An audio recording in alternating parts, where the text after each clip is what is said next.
जळगाव जिल्ह्यात वाढत्या चोरीच्या घटनांवर आळा घालण्यासाठी जिल्हा पोलीस अधीक्षक श्रीकांत धिंगरे यांनी दिलेल्या निर्देशानुसार मुक्ताईनगर पोलिसांनी आजवरची सर्वात मोठी कारवाई करत आंतर जिल्हा मोटरसायकल चोरट्यांच्या टोळीचा पर्दाफाश केला आहे।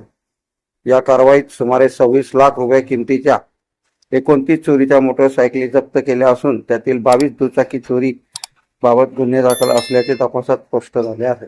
मुक्ताईनगर पोलीस ठाण्यात शुक्रवार 26 जून रोजी दाखल झालेल्या गुन्ह्यात अंतर्गत तपास सुरू असताना तांत्रिक विश्लेषण व गुप्त बातमीदाराकडून मिळालेल्या माहितीच्या आधारे पोलिसांनी संशयितांचा शोध घेतला। त्यानुसार विशाल सुरेश सोनवणे, कुंदन सुनील महाले व 2 अल्पवयीन संशयितांना ताब्यात घेण्यात आले आहे। चौकशीत मोटारसायकल चोरीचे गुन्हे केल्याची कबुली दिली आहे।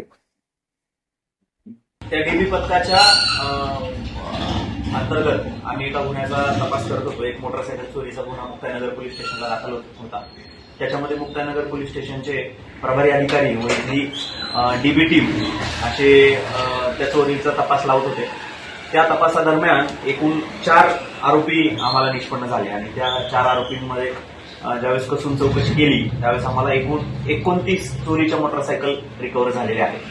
आता त्या मोटरसायकलचा तपास घेतला असता त्यातल्या जळगाव जिल्ह्यामधल्या वेगवेगळ्या पोलीस स्टेशनला 5 गुन्हे दाखल आहेत। एक गुजरातमध्ये गुन्हा दाखल असलेली मोटरसायकल आहे आणि इतर सर्व या महाराष्ट्रातल्या इतर जिल्ह्यातील पोलीस स्टेशनला गुन्हे दाखल आहेत। अशा पद्धतीने एकूण 29 मोटरसायकल या मुक्ताईनगर पोलीस स्टेशनचे प्रभारी अधिकारीच्या मार्गदर्शनामध्ये आणि त्यांच्या पुढाकारानं त्या डीबी पथकानं डिटेक्ट केलेल्या आहेत। या 29 मोटरसायकलची एकूण अंदाजित किंमत बघितली आपण तर ती साधारण 25,80,000 रुपयाच्या दरामध्ये जी मोटरसायकल आहे ते आपण आज डिटेक्ट केलेल्या आहे। विशेष बाब म्हणजे ही जी टोळी आपल्याला मोटरसायकल चोरी करणारी सापडलेली आहे या टोळीची मोडस अशी आहे की हे गाडी चोरायचे आणि गाडी चोरून ती रेल्वे स्टेशन किंवा बस स्टँड याच्या ज्या पार्किंग आहेत त्या पार्किंगमध्ये ती गाडी लावून ठेवायचे।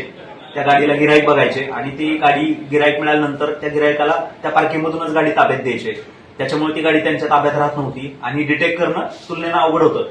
परंतु मुक्ताईनगर पोलीस स्टेशनच्या मार्फत त्यांनी तांत्रिक विश्लेषण करून आणि आरोपींची कसून चौकशी करून या गाड्या डिटेक्ट केलेल्या आहेत।